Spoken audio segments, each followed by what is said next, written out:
continuamos con la serie Conociendo el fin de los tiempos. Esta es la quinta o la sexta conferencia ya, para que traten ustedes de conseguir las anteriores.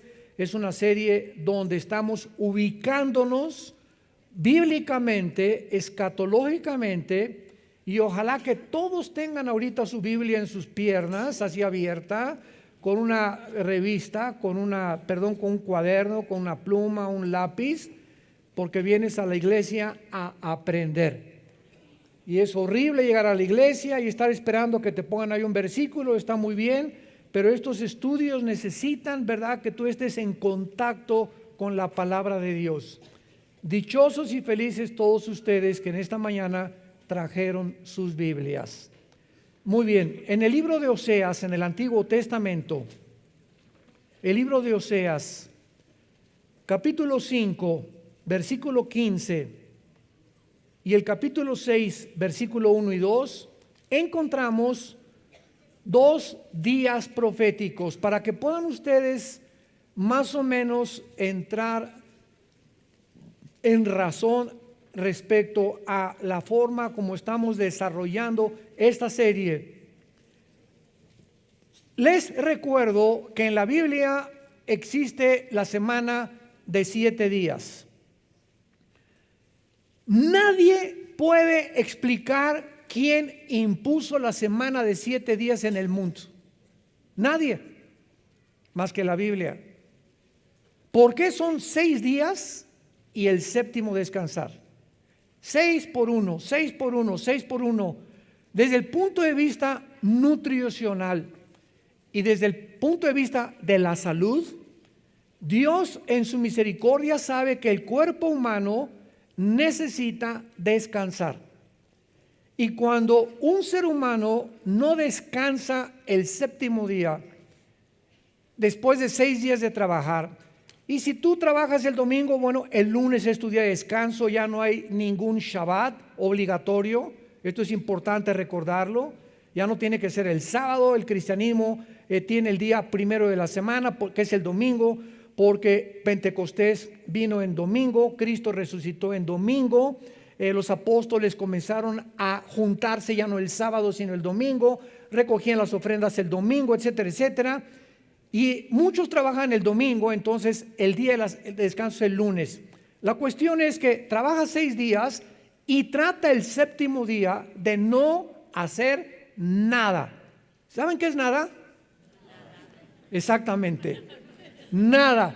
O sea, increíble que hay muchas personas que creen que, por ejemplo, en tiempo de vacaciones, que son 4 o 5 días que tomamos, o 6 días, 2 o 3 veces al año, se llevan al laptop y ahí están con los periódicos y ahí están. En lugar de que el descanso es el descanso, las neuronas del cerebro necesitan descansar.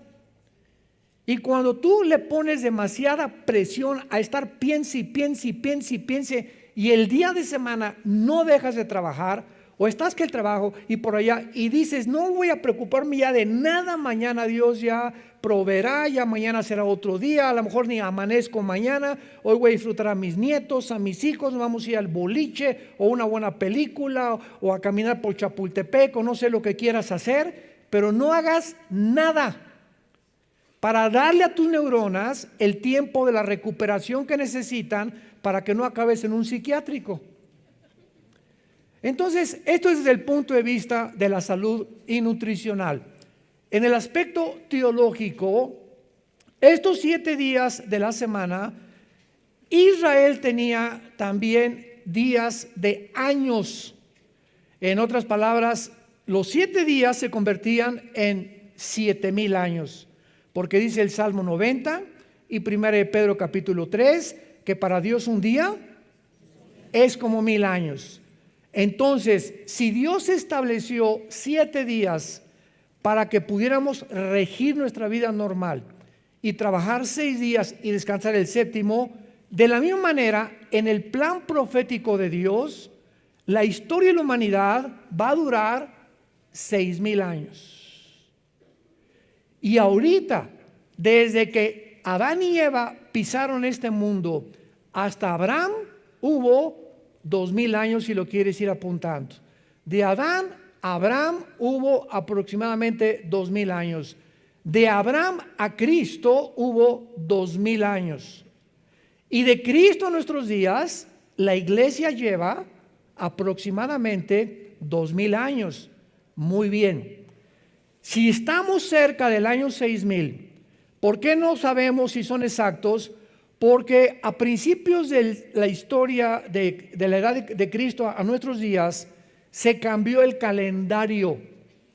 El Papa Gregorio cambió el calendario lunar de los judíos de 360 días al calendario solar de 365 minutos y segundos.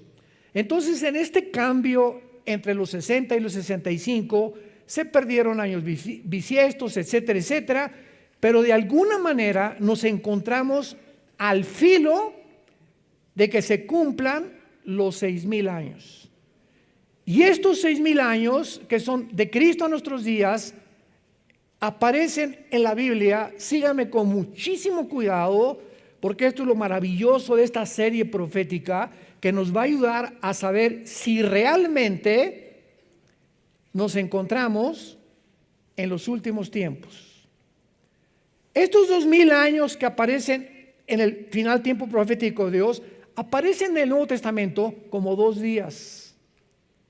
Y vamos a ver que desde el Antiguo Testamento y en el Nuevo Testamento, cuando vemos 2 días, se refiere a 2000 años. Vamos a comenzar a comprobarlo en el libro de Oseas, capítulo 5, donde aquí tenemos escondido una revelación maravillosa profética de Dios. Está hablando Dios acerca de Israel. Oseas 5, versículo 15, y dice así: andaré y volveré a mi lugar. Es Dios el que está diciendo que va a andar durante un tiempo y después va a volver ¿a dónde? A mi lugar, o sea, el cielo. Ahorita lo vamos a comprobar que eso es lo que está hablando Dios.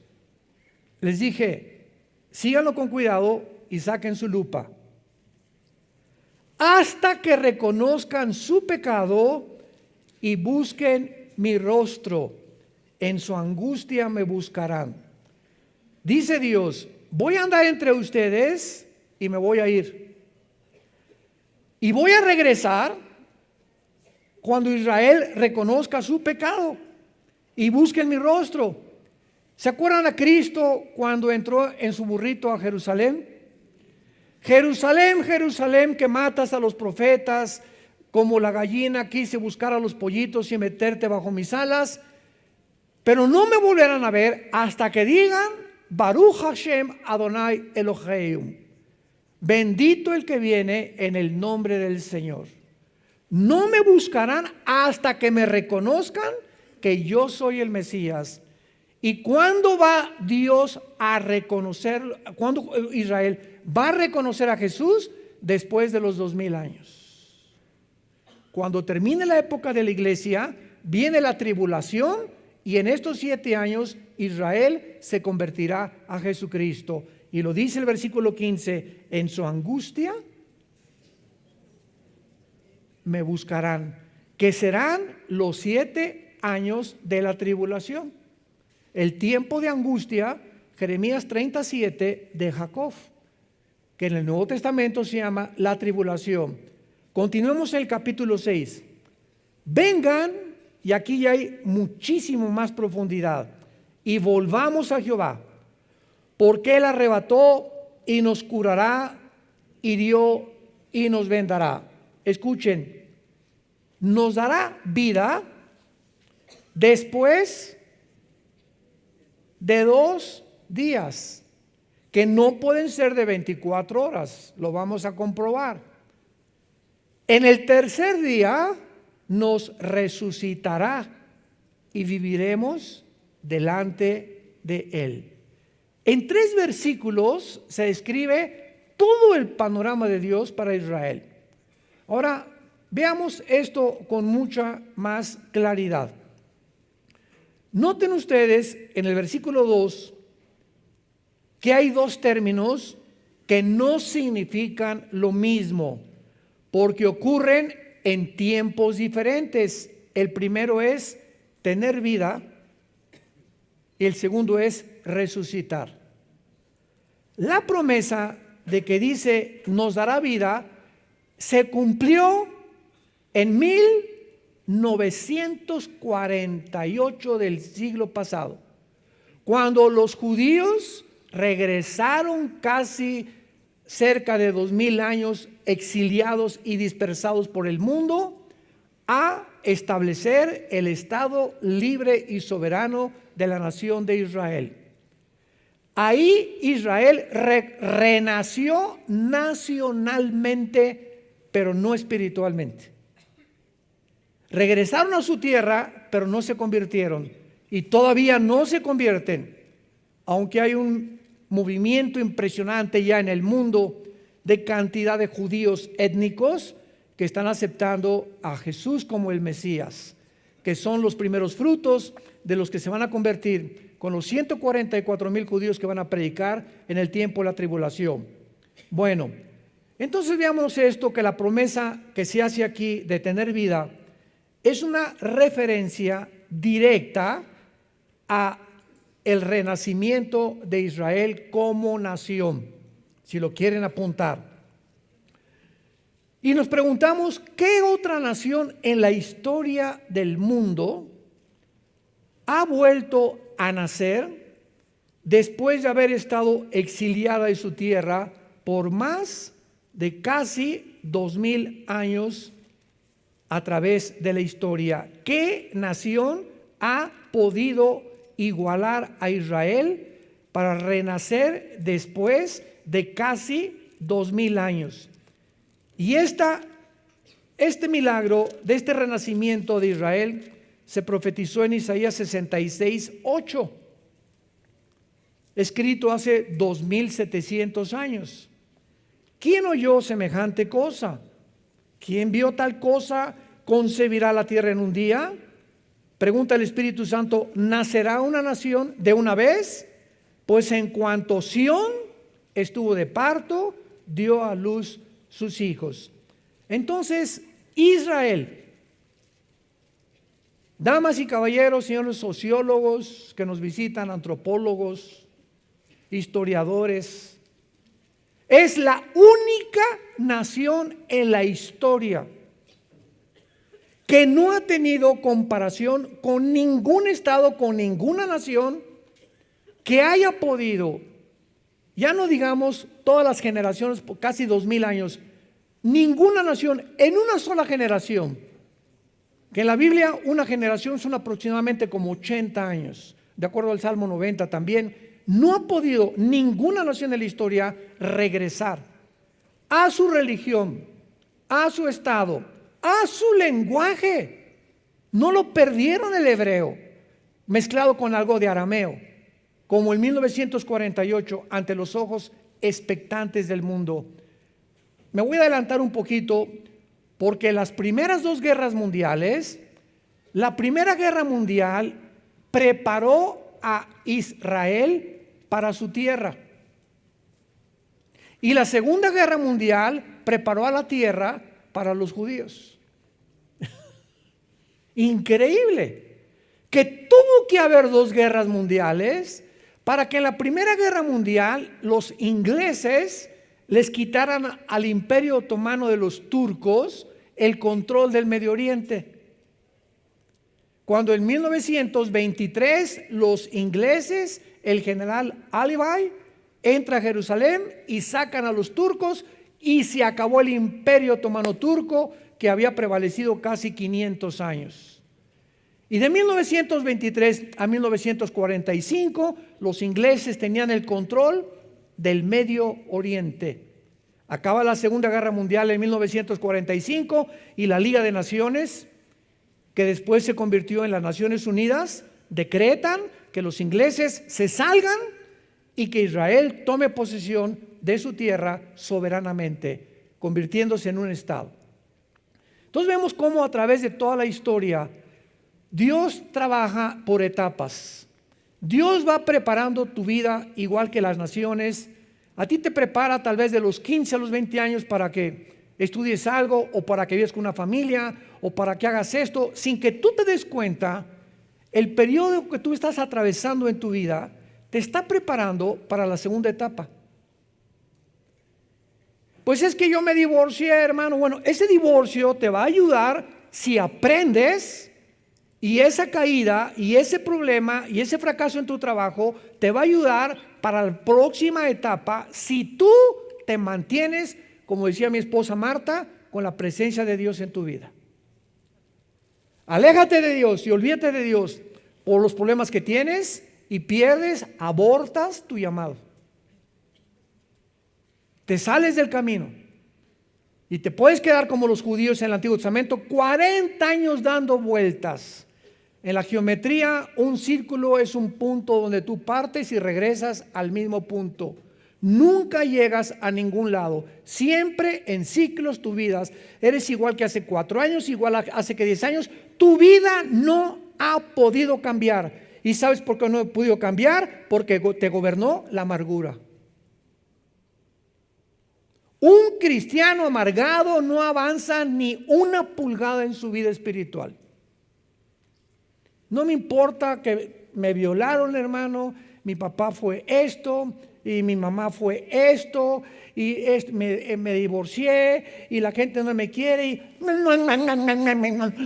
como los perros me estoy lamiendo todas las heridas y te victimizas, el mundo está contra mí, nunca me quisiste, papá, nunca me quiso nadie. Y cuando comenzamos a centrarnos en nosotros sin entender que hay una ley de la responsabilidad espiritual en la Biblia, que nadie es responsable de lo que tú eres ahorita más que tú y yo. El día que tú dejes de echarle la culpa a algo o a alguien por lo que tú eres ahorita, ese día vas a madurar. Las personas inmaduras, los que no crecen, son los que siempre están creyendo que son como son porque alguien tuvo la culpa de ser como son. Es la victimización de la personalidad que te desintegra internamente el alma y el espíritu. Muy bien. Ahora veamos la segunda fase en Oseas capítulo 6, que tener vida entonces es la resurrección de Israel como nación en el 48. Y noten ustedes que dice, después de 2 días, en el tercer día nos resucitará. La promesa de resucitar va mucho más allá de su renacimiento nacional. Aquí ya cuando hablamos de resurrección estamos hablando de una vida nueva. Israel nace de nuevo, nace como nación secular, y después, hasta que Cristo regrese, va a renacer espiritualmente. La segunda promesa de Oseas, marcada por el tercer día, apunta hacia el renacimiento espiritual de Israel. Nos resucitará después de los 2000 años. Y es cuando veremos nosotros Romanos 11, 25 y 26, y todo Israel será salvado. Romanos capítulo 9, capítulo 10 y capítulo 11 de la carta de Pablo a los romanos, 3 capítulos le dedica Pablo al renacimiento de Israel como una nación espiritualmente. Ahora muy bien, veamos la promesa que Dios hace antes en Isaías, Oseas 5:15, andaré y volveré a mi lugar. Aquí está Cristo. ¿Saben quién está hablando aquí? Dios en la persona de su Hijo. Andaré y volveré a mi lugar. Vamos a ver ahora en el Evangelio de Juan, principalmente, cómo Cristo comienza a platicarles a sus discípulos continuamente, diciéndoles, me voy a ir, voy a regresar. Y estaban los discípulos, ¿a dónde? ¿A Tlacomulco? ¿A dónde te vas? ¿De qué está hablando? ¿Se va de vacaciones o qué? Pero él estaba citando Oseas 5:15, de que él iba a regresar a su lugar e iba a regresar al mundo cuando Israel se convirtiera, que será en el tiempo de la tribulación. Vayamos pues al Evangelio de Juan. ¿Ya ven por qué no traen su Biblia, muchachitos? Capítulo 7, Juan 7.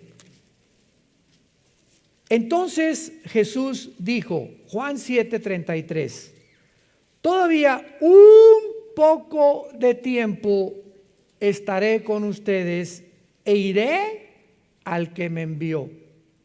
Todavía los discípulos con este lenguaje no lo entendían. Continuamente, vamos a seguirlo viendo, Jesús está anunciándoles que se va a ir. Y qué increíble que sepa Jesús a dónde se iba a ir después de muerto. Al que me envió a la tierra, me envió a morir. Pero yo sé que cuando después muera a los 3 días, voy a subir al que me envió. Veamos ahora Juan capítulo 13, nos brincamos hasta el capítulo 13, versículo 33. Hijitos, Juan 13:33. Aún estaré otra vez, aún estaré con vosotros un poco. Me buscarán, pero como dije a los judíos, así les digo ahora a ustedes, a donde yo voy, ustedes no pueden ir. Ahí él les dice a los discípulos con más claridad, antes me voy a regresar con el que me envió. Y ahora les digo, cuando yo me vaya, ustedes no se pueden ir conmigo. O sea, yo me voy a morir primero que ustedes.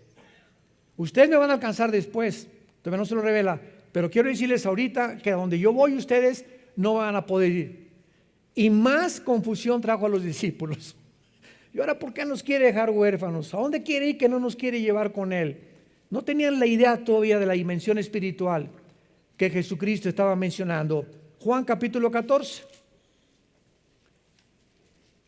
No se turbe vuestro corazón del 1 al 3. Crean en Dios, crean también en mí.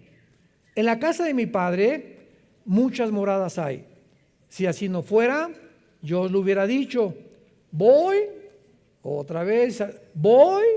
a preparar lugar para vosotros. Aquí ya en tercer lugar, les dijo que va a regresar con el Padre. Número 2, que a donde Él va, ellos no lo pueden acompañar. Y ahora aquí les dice, a donde yo voy, les voy a preparar un lugar. ¿Irá a algún hotel? ¿Irá a la Riviera Maya a prepararnos ahí algo rico para vivir ya eternamente ahí en la Riviera junto con Él?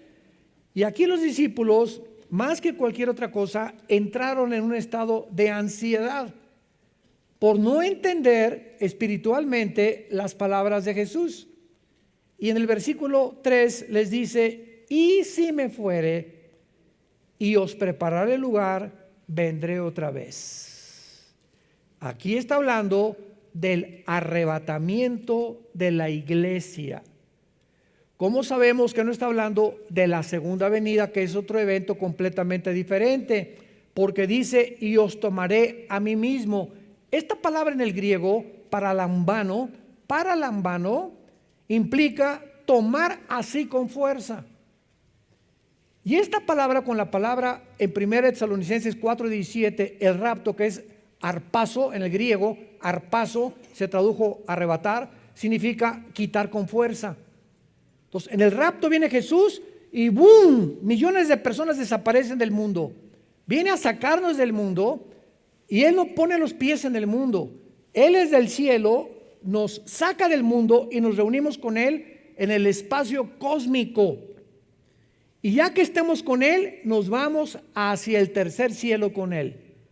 Pero Él baja por nosotros porque el espacio cósmico es el dominio de Satanás.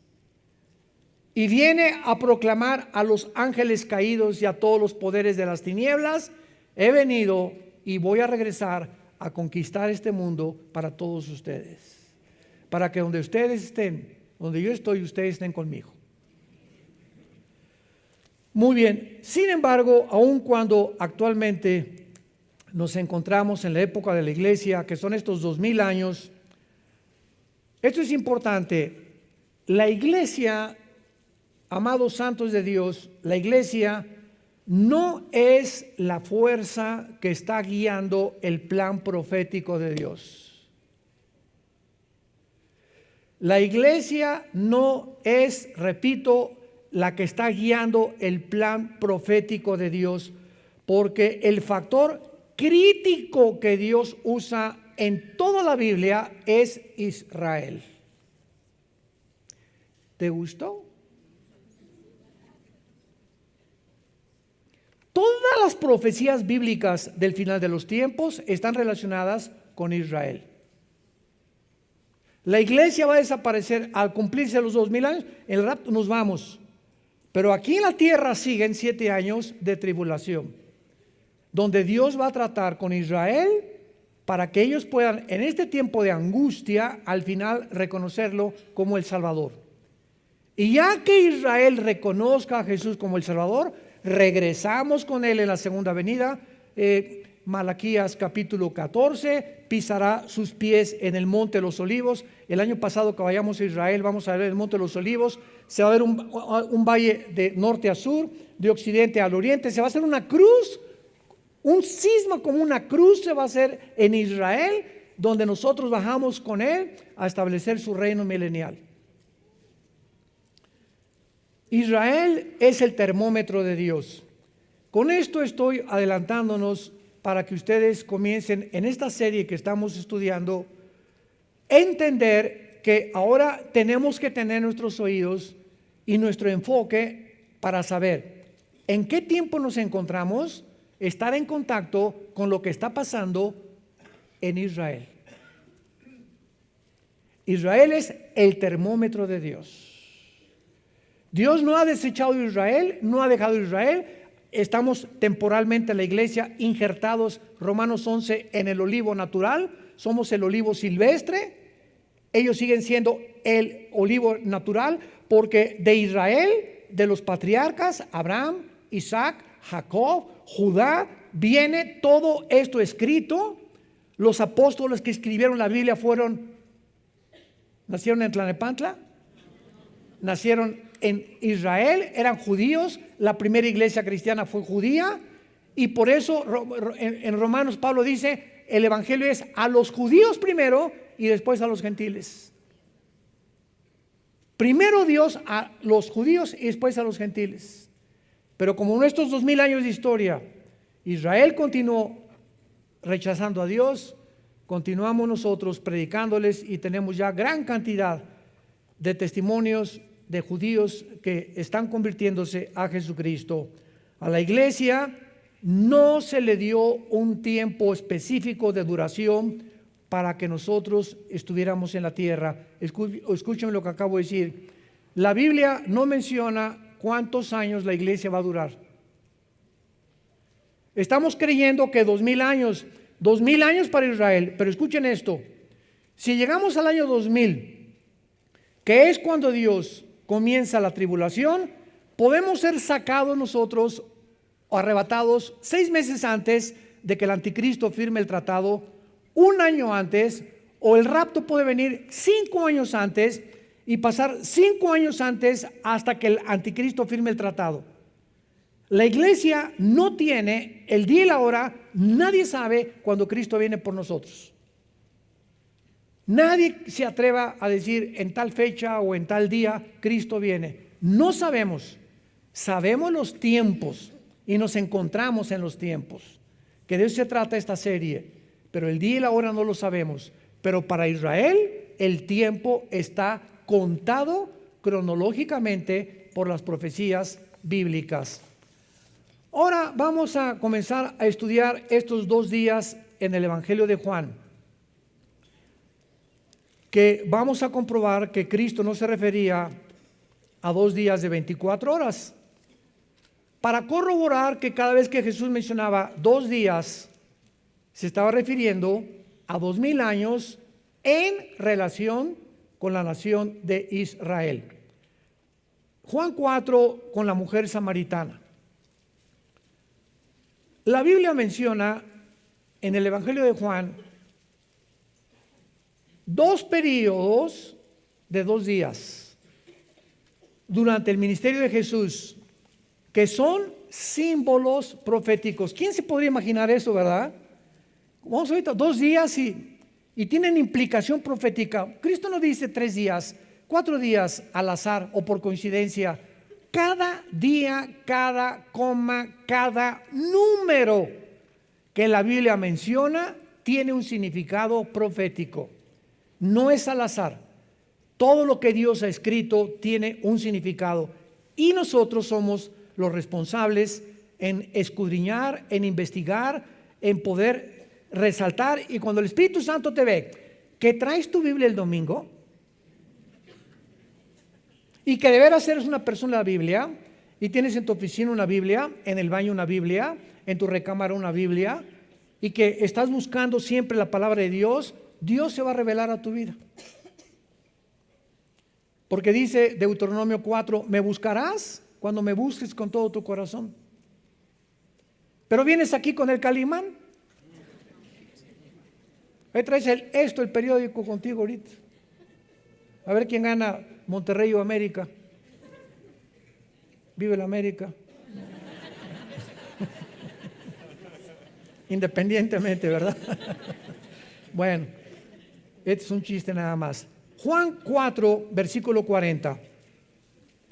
En este capítulo, rápidamente para introducirnos a lo que está antecediendo, Cristo se encontró con la mujer samaritana, todos ustedes lo saben, ¿verdad? En un pozo de Jacob, en la región de Samaria. Cristo le revela a la mujer que Él es el Mesías, que Él es la fuente del agua de la vida.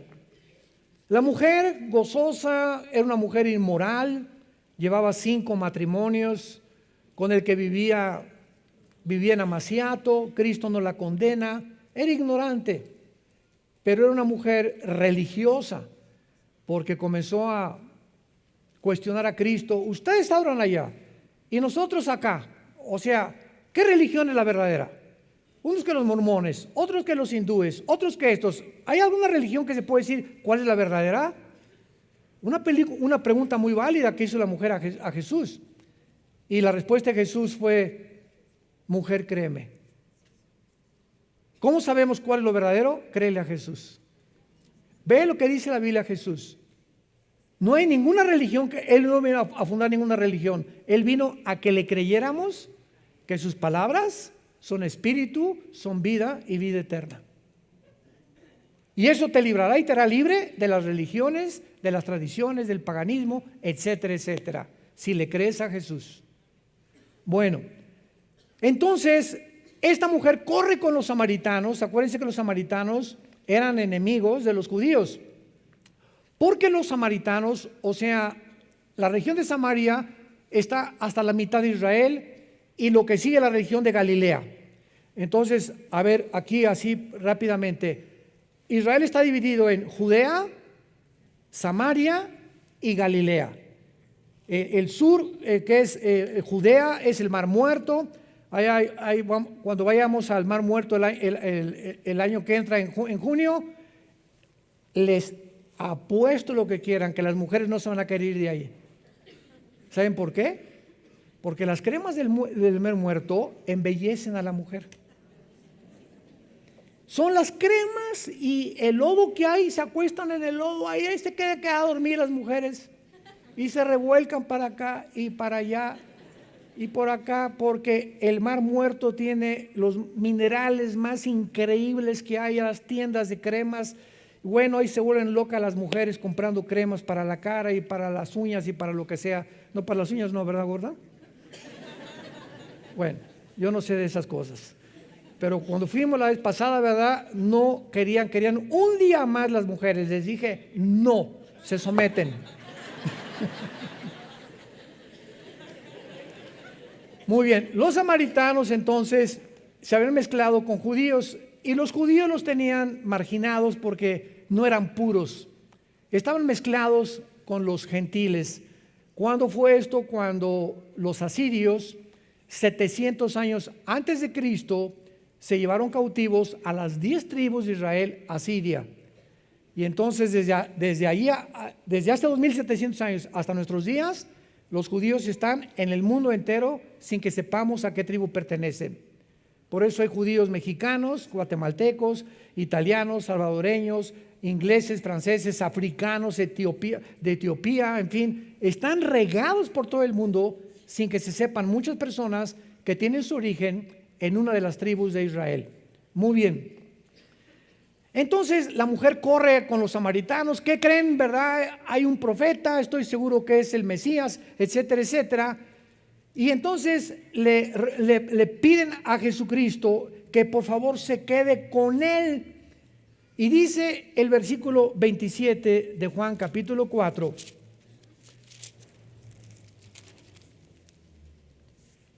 En esto vinieron los discípulos y se maravillaron de que hablaba con la mujer. Sin embargo, ninguno dijo, ¿qué preguntan o qué hablan? Sin embargo, encontramos en el versículo 42, y decían a la mujer, ya no creemos solamente por tu dicho, porque nosotros mismos hemos oído y sabemos que verdaderamente este es el Salvador del mundo en Cristo. 2 días después salió de allí y se fue a Galilea. Pregunta: ¿por qué Jesús detiene su visita a Samaria 2 días? ¿Por qué 2 días? ¿Qué relación hay en que él se haya quedado 2 días con los samaritanos, con los 2000 años relacionados con la profecía para Israel? Y la respuesta es la siguiente: en todo su ministerio, casi ninguno de los judíos se convirtió. Y en la primera visita a Samaria, casi todos los samaritanos se convierten, los marginados, los desechados del mundo. Y en ese momento, Jesucristo, al decir, me quedo 2 días con ellos, los samaritanos son un tipo de la iglesia.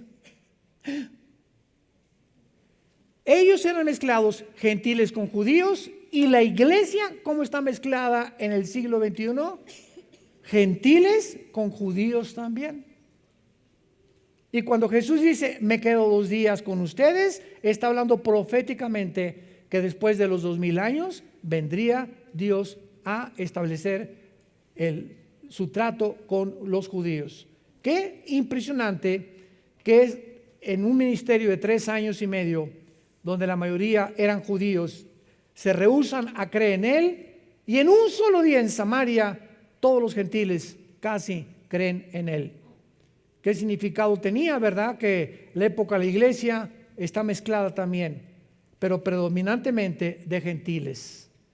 Ser un reflejo de este ministerio de Jesús que tuvo con los samaritanos. ¿Podríamos alguna vez habernos imaginado esto? ¿Ven cuántas joyas y cuántas piedras preciosas? Ahorita todavía están muchos. Lo comprendo. El año que entra lo vas a entender un poco más. Pero son piedras preciosas y joyas que vamos descubriendo en la Biblia. Y ¿saben cuál es el secreto de la Biblia? La conexión. Estar conectando versículos con otras partes para no sacar de un contexto un texto y hacer un pretexto.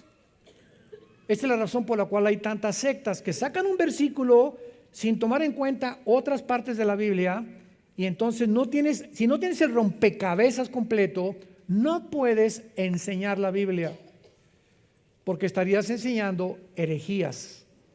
Y este es lo precioso que tenemos nosotros en la Biblia. Pero vayamos al segundo caso en la Biblia, Juan capítulo 11, donde se encuentran otra vez los 2 días en la resurrección de Lázaro. Esto está tremendo. Capítulo 11 de Juan. Esta es la segunda vez en todo el Evangelio de Juan, donde un periodo de 2 días aparece en la historia de la resurrección de Lázaro. La resurrección de Lázaro. ¿Qué leímos en Oseas? Nos resucitará después de 2 días. ¿Verdad? Ya estamos uniendo cabos, como que ya comienza a ser un poco más claro el rompecabezas. Muy bien. Ya hemos visto claramente en el versículo 24 que de una forma sospechosa, Marta le dice esto a Jesús. Juan 11:24. Marta le dijo, yo sé que resucitará en la resurrección en el último día. O se tradujo en el día postrero. Marta sabía de alguna forma que para Israel habría un tiempo de la resurrección. Y si Cristo habla de 2 días, está hablando del tercer día que Cristo resucitó. Sin que Marta supiera, como cuando Cristo se presentó ante Pilatos, uno de los sacerdotes de ellos dijo, ¿verdad? Es mejor que un hombre muera y no que mueran todos, profetizando el ministerio que Cristo iba a tener en la redención del ser humano. Entonces, hay muchas cosas en la Biblia que muchos hombres hablaron sin darse cuenta que estaban hablando a través de Dios. Que el Espíritu Santo estaba usando sus bocas sin que supieran ellos qué estaban diciendo, como cuando David escribió el Salmo 22. David agarra la pluma un día en su castillo y comienza: Dios mío, ¿por qué me has desamparado? Horadaron mis manos y mis pies, sobre mi ropa echaron suertes. Mi corazón fue como la seda, los toros de Basán me han rodeado. David, 1000 años antes que Cristo fuera a la cruz, estaba escribiendo lo que 1000 años después iba a suceder en el Monte Calvario. Con detalles. Sobre mi ropa echaron suertes, me crucificaron. Las palabras que Jesús dijo, lama sabactani, Dios mío, Elí, Elí, lama sabactani, ¿por qué me has abandonado? Las escribe David 1000 años antes. ¿Ustedes creen que David sabía lo que iba a pasar en el Monte Calvario? Ahí está un ejemplo, ¿verdad? Isaías 53. Despreciado y desechado entre los hombres, varón de dolores, como que escondimos el rostro de él. ¿De quién está hablando? Del Mesías que vendría 700 años después. Isaías no tenía idea, porque cuando Cristo hace su aparición en el mundo, ninguno de los líderes religiosos, los teólogos, los fariseos, los que conocían más que el pópulos, la teología y la Torá, etcétera, etcétera, no pudieron entender, escuchen con cuidado esto, que el Mesías tenía primero que morir. Y esta fue la trampa del plan de Dios al diablo. Dice en 1 Corintios capítulo 2, si los príncipes de este mundo, o sea, los principados satánicos, hubieran sabido y conocido la sabiduría de Dios, nunca hubieran crucificado a Cristo. Si el diablo hubiera sabido que Cristo iba a resucitar, no se hubiera metido en Judas. De menso lo hace. Pero cuando Cristo resucita, el plan escondido de Dios, ni los ángeles lo conocían, era un secreto entre Dios y su Hijo Jesucristo. Entonces, en el Antiguo Testamento, lo único que aparece es un Mesías, pero la mayor parte de ellos creían que era el Mesías o el descendiente de David. Y cuando el Cristo toca y tienta el diablo a Cristo en el desierto, le dice: si tú eres el Hijo de Dios, realmente di esas piedras. O sea, si tú no eres el descendiente de David, sino que si eres el Hijo de Dios, pruébame que tú eres el Hijo de Dios. El diablo sospechaba, pero no estaba seguro que era el Hijo de Dios. Ahora alguien podría preguntar: oiga, pero cuando entró Cristo a una sinagoga, los demonios lo reconocieron. Escuchen, sabemos quién eres, el Cristo, has venido a atormentarnos. Es toda la información que tenían.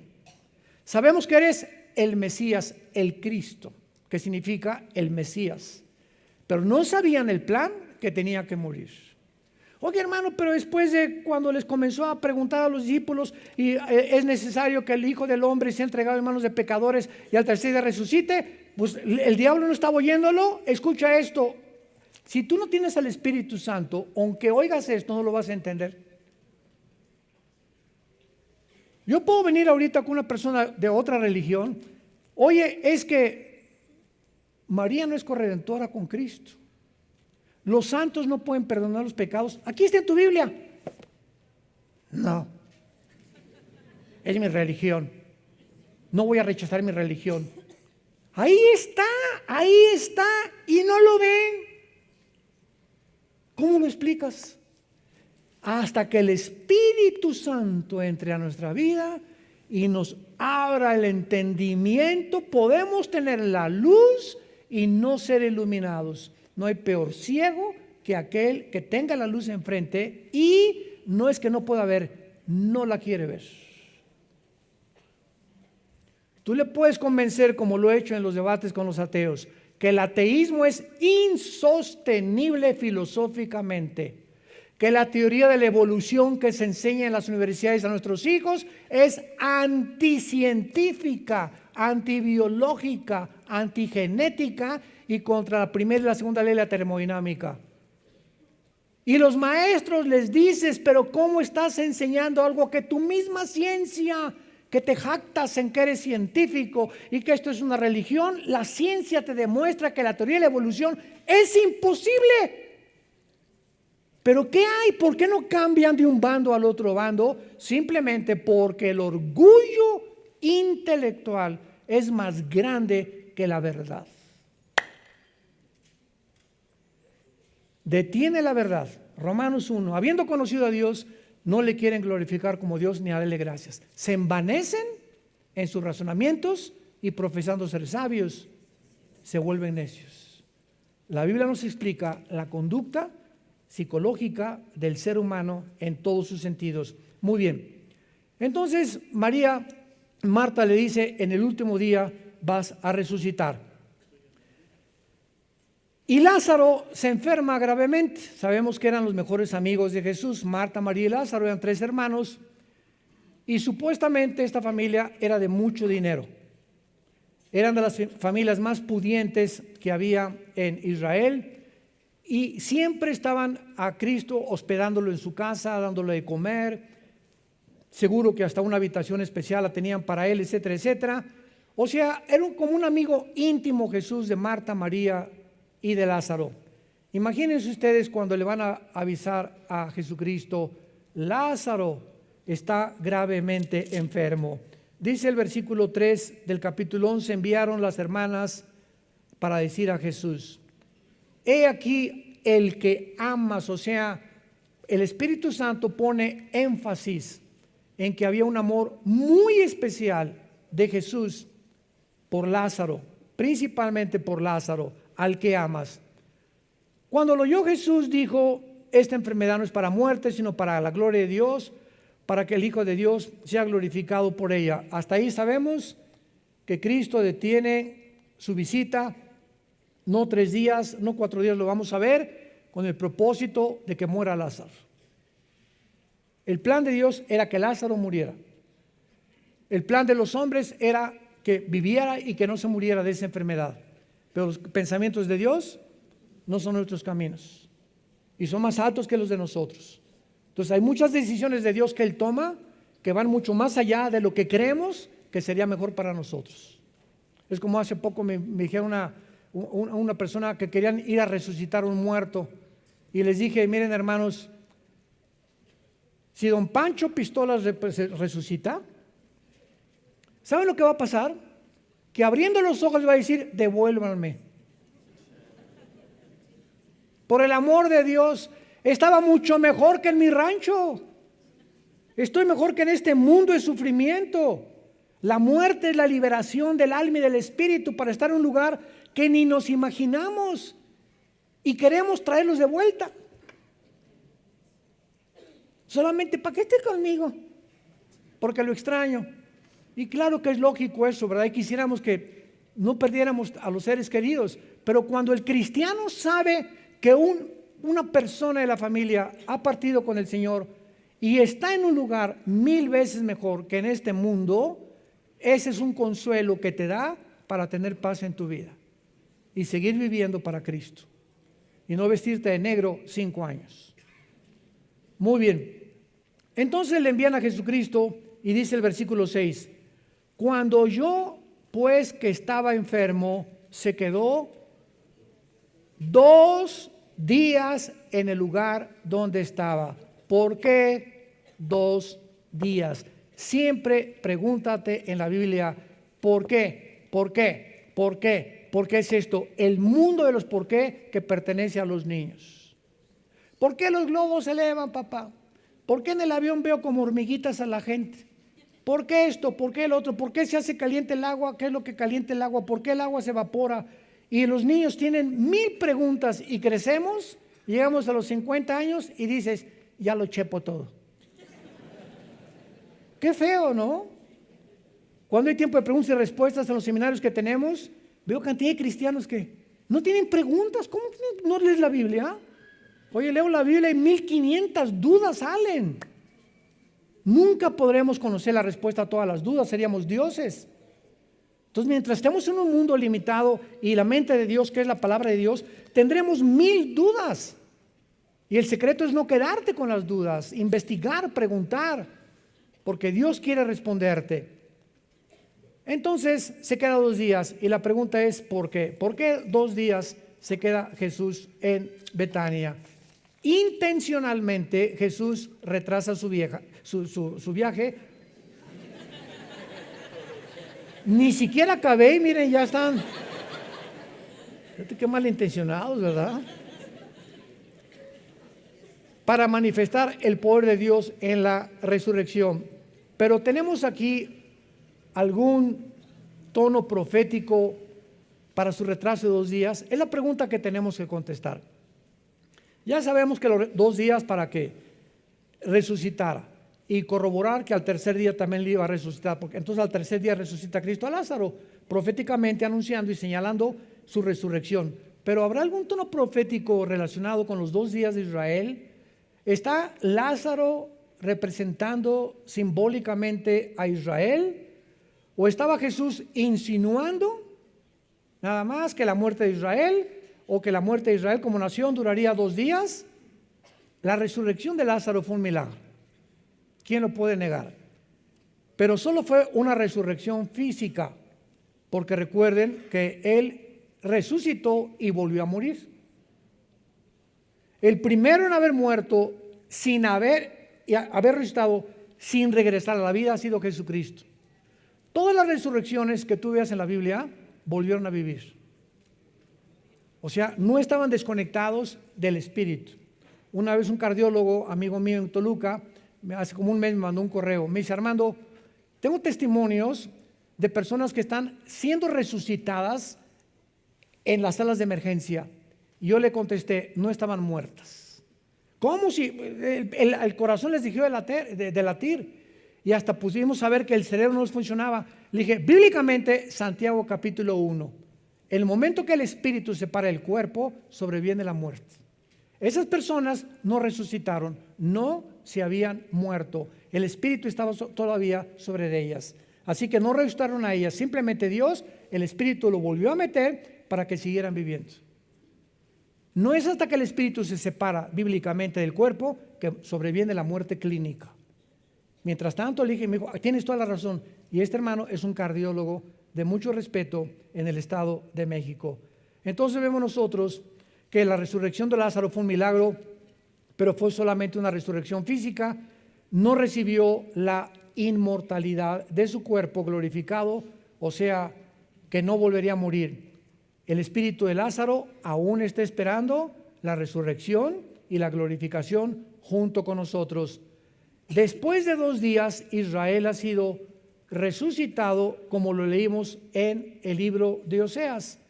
Mientras que Israel ya abandonó la oscuridad total de su tumba nacional, aún no ha entrado Israel a la resurrección espiritual.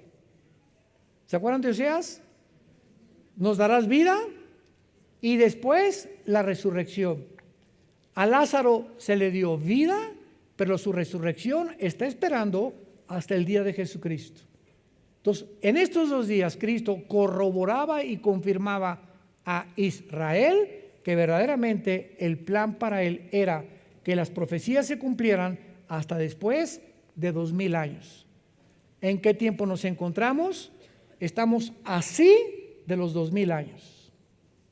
Y vamos a ver en la próxima conferencia ahorita que sigue que estos 2000 años son impresionantes relacionados con Israel. Rápidamente para terminar, porque se acabó el tiempo. De Adán a Abraham hubo 1948 años. ¿Quién fue Abraham? El padre de Israel. De Adán a Abraham hubo 1948 años, el primer Adán. El segundo Adán, ¿quién fue? De Jesucristo a Israel hubo 1948 años. ¿Coincidencia? Se las dejo de tarea. Te damos gracias, Padre, por tu palabra en esta maravillosa tarde. Vida Nueva para el Mundo y Dr. Armando Alducin Ministries presentaron El Poder de la Palabra de Dios.